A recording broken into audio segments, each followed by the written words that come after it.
Welcome to Web Talks with HRM Global School, a safe space where we explore a myriad of topics which help us to understand and bond with our children a little better. Once again, we welcome Ms. Reeta Passi.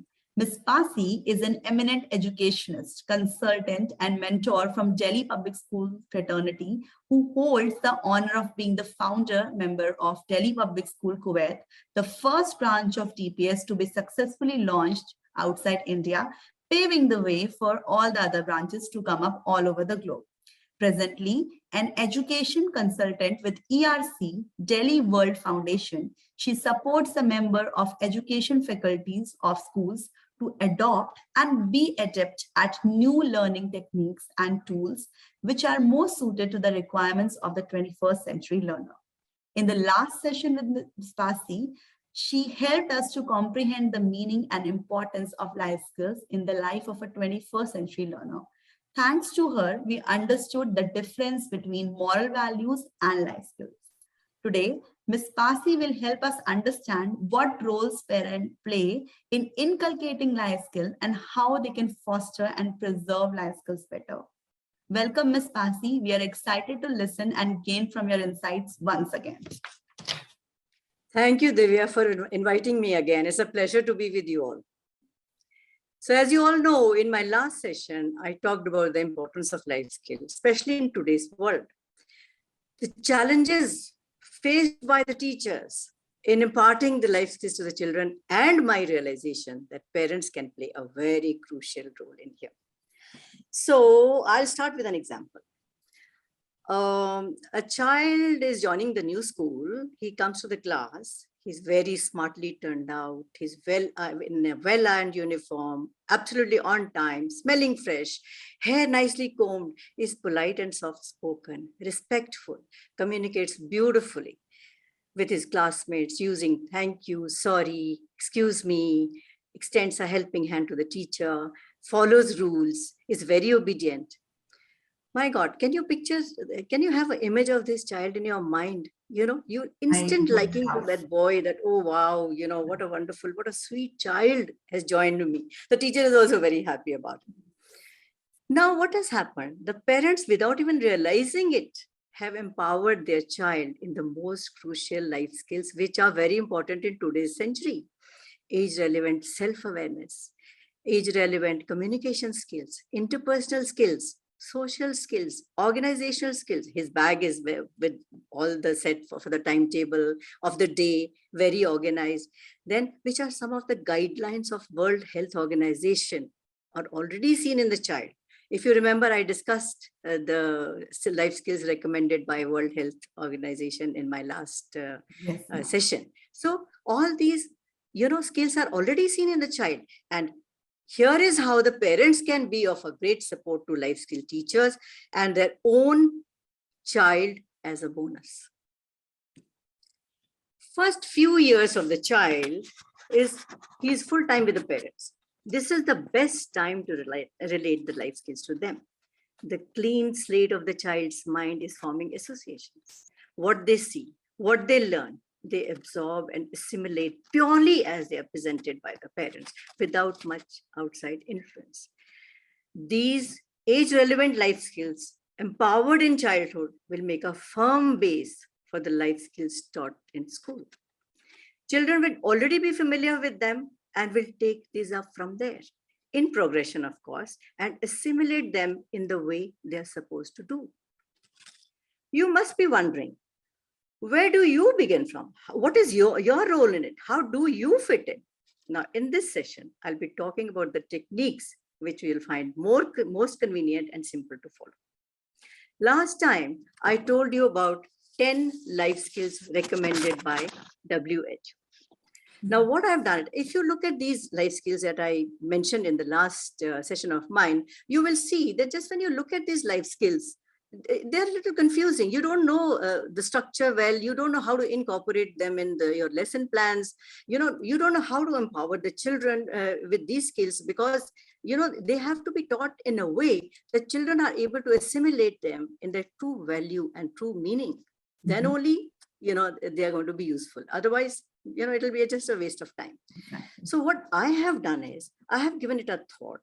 I have given a much wider range to all the life skills recommended by World Health Organization, added a few of my own, and divided these in 7 groups. Now, the groups I have divided these into are: number 1, self-awareness; skill 2, organizational skills; skill 3, interpersonal relations; skill 4, interpersonal relations, communication skills; social skills; emotional skills; and management skills. You can see the report card on your screen, and this is the report card I've made for you all, so that when you empower these children in life skills, and there is a report card with you to assess the progress of this assimilation of these life skills in your child. Now, as the child grows, there is progression, of course, in the level, and the child doesn't have to freshly adopt the life skills when he joins the school. He's already familiar with them. Having told you all of this now, you must be still wondering, how do we go about it? Of course, in a while, I'll be telling you that also in detail, so that you have no problem anywhere. Now, I must tell you that your role is exactly as of a school teacher in school. The school teacher teaches a subject, takes exam of that, and then does the assessment. Here, you will be empowering them in all these life skills, and then you will be doing the assessment just like a teacher does in every subject. Okay. Now, the parents can do their own assessment on weekly or fortnightly basis. Reward them for good performance, only reward, no punishment. Punishment is negative. And the assessment can be comparable. Sometimes what happens, the child is very naughty at school and very calm at home. So parents are under the impression they are assessing the child accordingly. According to them, the child is really very nice and very well empowered in life skills. But that's not the case in school. The teacher finds the child very, very naughty. And or the vice versa. The child is naughty at home, but very calm and collected in school. So, teacher feels that the child is very calm and good for her, but the child is very out of control at home. So what you can do sometimes is, when you go for your parent-teachers meet, you can carry this report card along, and you compare it with the assessment the teacher has given him. So you know where to improve, you know where to bring in some change, so that your child is nicely and completely empowered in these and is ready to face the world tomorrow. Now, the first life skills, as you can see in the report card also, is self-awareness. Now, appearance is very important. He should be looking spirited, not drowsy or anything. He should look, full of life, hygienic, clean and ironed uniform, smelling fresh. Fitness level, looking and feeling fit and in shape. Exercise, aware about do's and don'ts for health and diet. Sleep. Sometimes children sleep very late. They get up also very late, especially on weekends and things like that. And if the child is sleeping late, next day in class, he'll be drowsy. He will not be there. Participation level will be very low. So sleep is very important. So he should get his full 8 to 10 hours of sleep. Otherwise, he will not be fresh in school. He will not be energetic and spirited. His performance will be very low in school. Balanced food and water, very important. You must have heard of food pyramid, where they tell you the first layer of food pyramid, second, third, fourth, and how much to have from which layer. Very important for a healthy child. Important. Breakfast is the first meal of the day, and breakfast has to be really balanced breakfast with all the vitamin and minerals and are counted and accordingly done for him. Then correct posture. Posture is what that gives you away. You're sloppy, you're not sitting upright. Oh my God, the impression is not good of you at all. So posture has to be very correct. Sitting and standing erect. No folded arms. That is a sign of disrespect. Never have folded arms, when you're sitting with family or friends or in school. Manners. Thank you, sorry, excuse me, polite and soft, extending helping hand at home, at school. Table manners, very important. Take small portions, chew well, no hasty eating, talk minimum, proper use of cutlery. My second skill is interpersonal skills. values and respect relations in the family, extended family, he has the ability to interact, acknowledges phones and emails, shares household chores. Household chores are very important because there are cases when our children who are pampered at home, and when for senior studies they have to go to the US or Australia and all that, there they have to do everything themselves, and there they really have a tough time. They're eating from the restaurants, they are crying when the mother is telling them, you know, how is my child there, and they say, mom, restaurant ka khana, and things like that. And then, you know, you feel so bad that, you know, you should have empowered your child in all these household things, cooking, washing, keeping house and all everything else.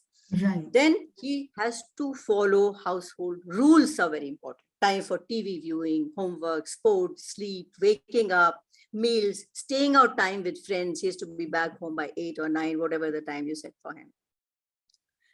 Helpers and staff, paying due respect in interpersonal skills. This is very important. Paying due respect to the helpers also, not rude or uncivilized. He has to be sensitive, you know, and he should also have a tendency, he or she, to help them in need, you know, because they are working at their own houses, they're working with us also. Sometimes they have problems, and we should always take care of those people who are, you know, working for us. You know, we should take the responsibility of those people, and child should be taught that from the beginning. Preserve things of others is not selfish, that my things I will keep safe, and I will, my sisters or my friends or anybody else's things I'll play with, and even I can spoil them, ruin them, or do what I want to. You should learn to respect the property of others also. Skill 3 is organizational skills, very important. Time utilization, punctuality, prioritizing tasks, meeting deadlines, then organizing his clothes, cupboards, book, uniform, school material, decluttering. Cluttering is such a difficult thing, you know, for people to manage. They are not in the habit of decluttering their houses, and drawers and cupboards keep getting filled up with all sorts of stuff. And when they want to do it, they don't know from where to begin, what to throw, what not to. So decluttering is very important, which they have to be taught from the beginning. Decluttering and arranging things back properly. Balancing sports and studies, enough time to both. Healthy mind in a healthy body. Financial management, handling his finances well, budgets his pocket money, no loans, you know. And from the beginning, children should be given the pocket money and told that that is what they get, and that is what they will not be getting any more. For the whole month, this money has been given to you.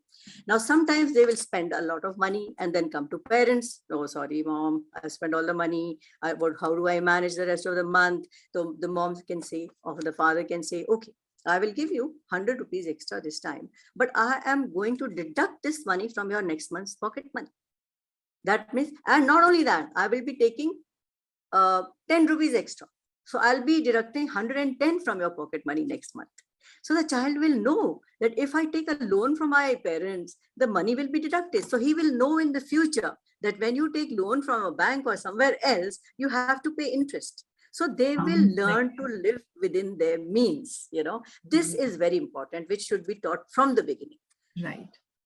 Then organizing other daily things and all that. My skill 4 is communication skills. With family, neighbors, friends, housekeepers, as I've told you before, community, it's not communication skills is not the command over the language as we all mistake it for.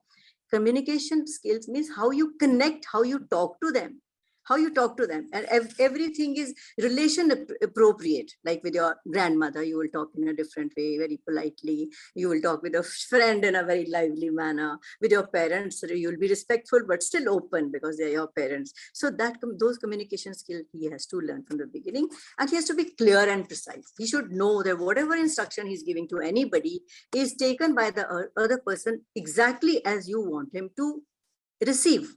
You know, sometimes we give instructions, we are not clear. The other person who is taking instructions from you doesn't do it as you expect him to do. And then we blame that person. But we have to introspect there and look at ourselves, you know, that how, in which way have we imparted that instruction to that person.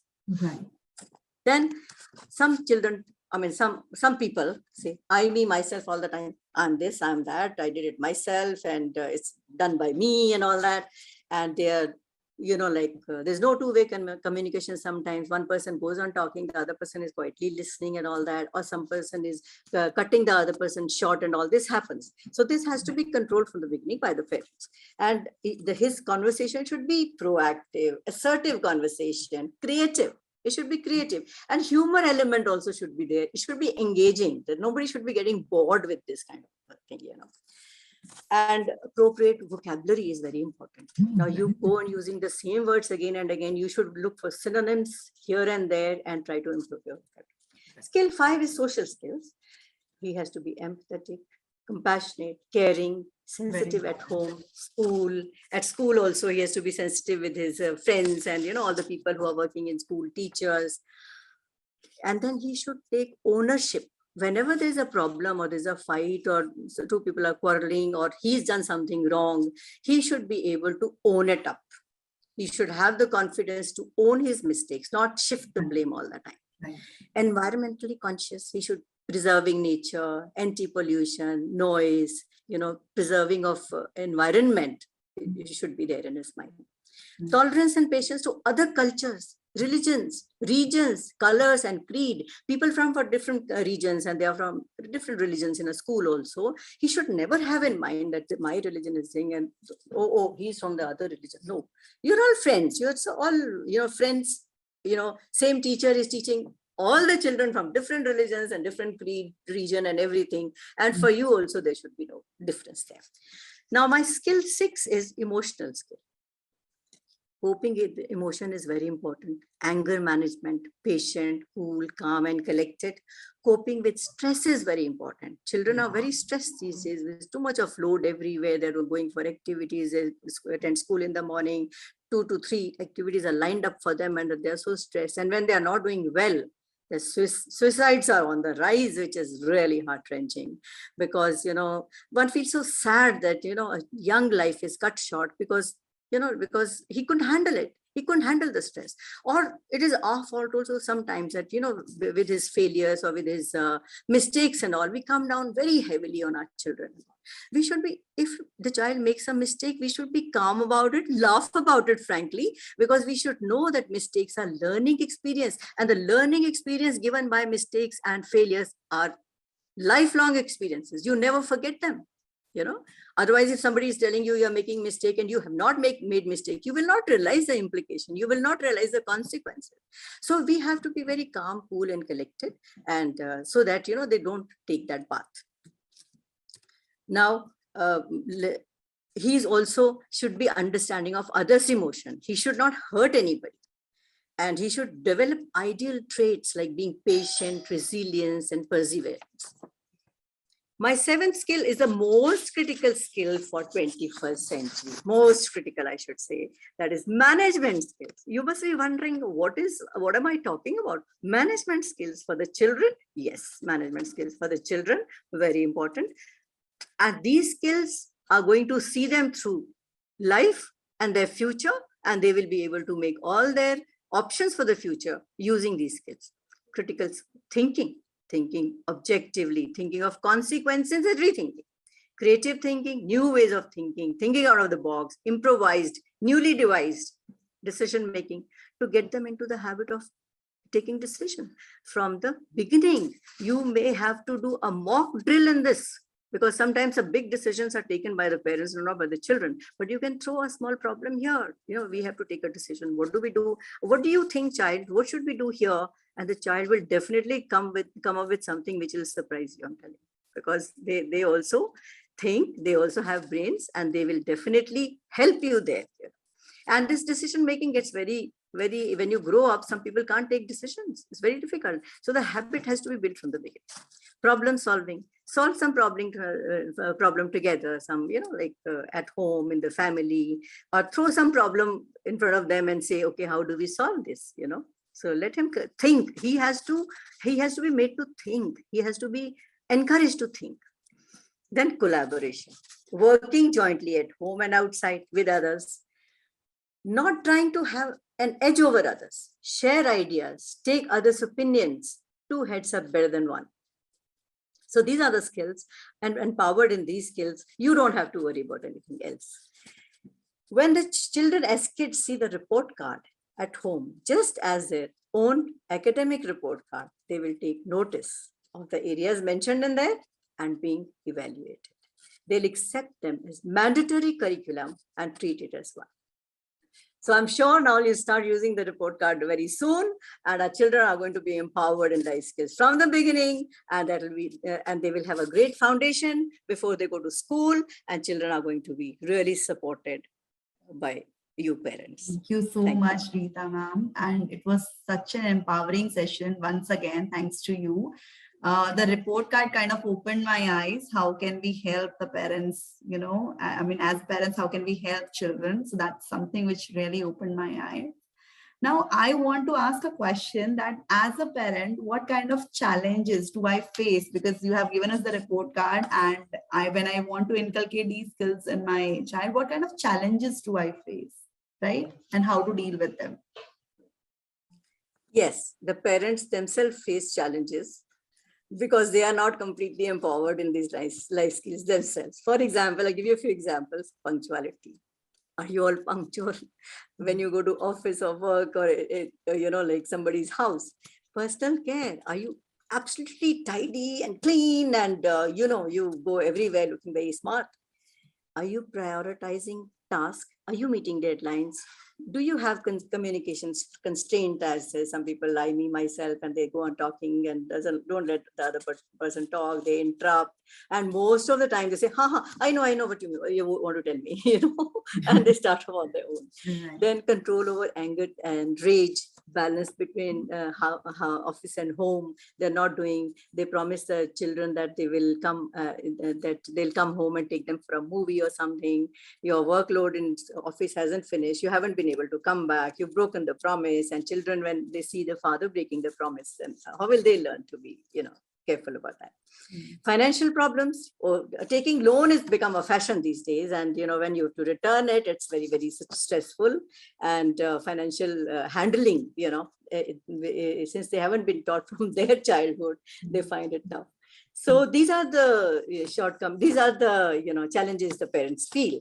Now, I feel, in my opinion, either you try to empower yourself in the life skills and then be a role model to your child, or then tell them plainly, okay, look, child, I'm also suffering from some shortcomings here, and you don't have to emulate me. So most interesting would be keep 2 report cards, one for yourself and one for children. And your report card can be assessed by your spouse or vice versa. And children's report card, of course, will be assessed by you. Yes, of course.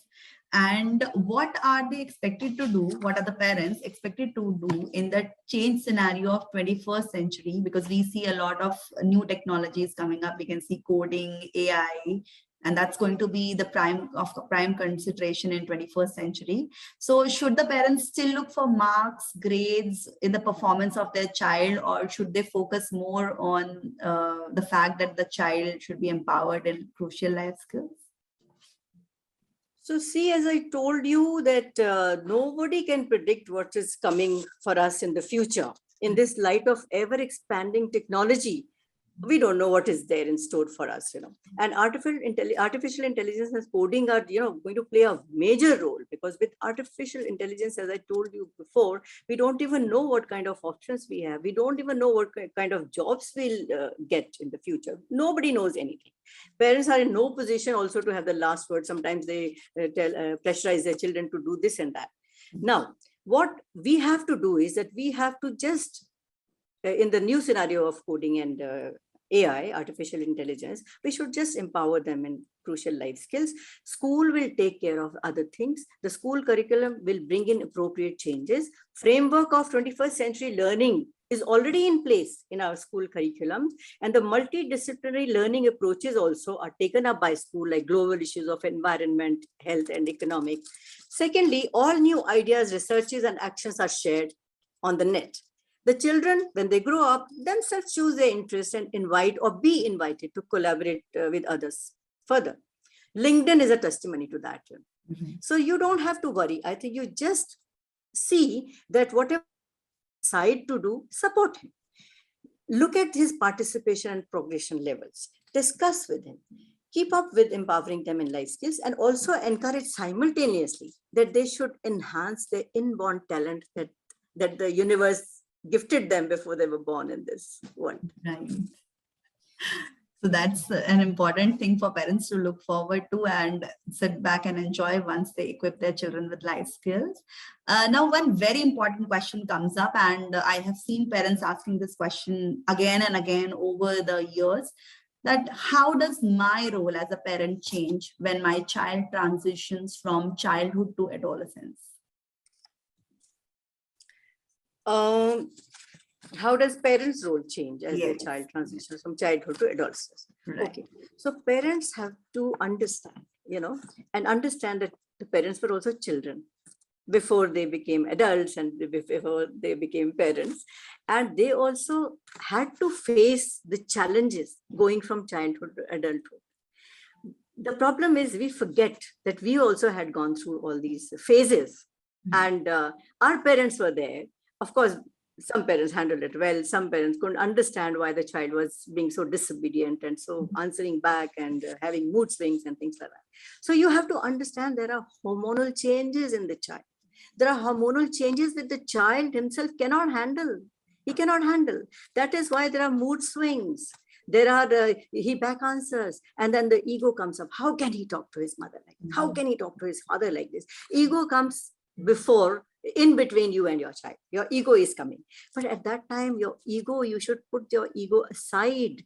You have to bear with them in this difficult phase of theirs, understand and consider the challenges they are facing going towards adulthood. And then, very important thing, peer pressure comes into play. Yes. When they join schools and all, peer pressure, my God, is a very, it can be dangerous and it can be very good also. It can be supportive both ways. But, peer pressure, they are under the peer pressure. You have to understand that and give them space. Don't think you are the only advisor in his life.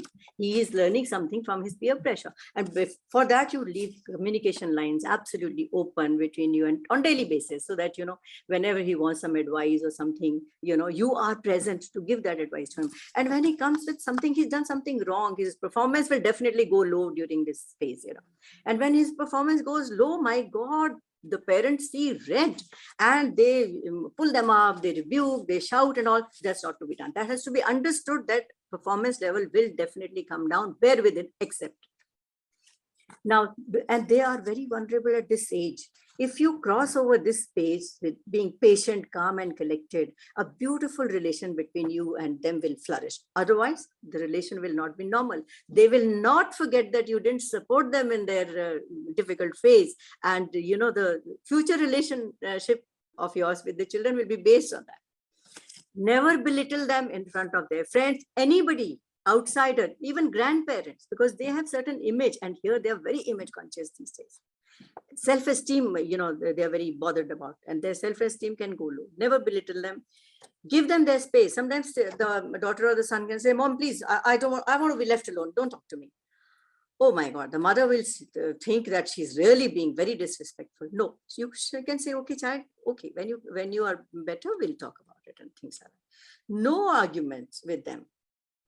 And even if there is any argument, make them feel it's a difference of opinion, which is healthy. It's no argument. It's a difference of opinion. You have your opinion, I have mine, and we both our opinions could be correct. So that is what they have to make the children realize, and there'll be no problem for you. There's no adolescence phase, as we call it, not such, if parents are careful and parents are very calm and calmly handle their difficult phase.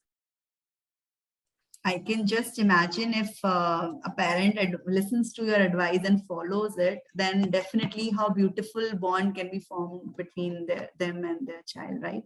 So thank you so much, Reeta ma'am. Once again, you had been a great source of strength, spirit, advice, and we are very thankful to you. I am thanking you once again on behalf of HRM Global Family for your beautiful, relevant insights. And this is really empowering for us, for our parents, for everyone. Thank you once again.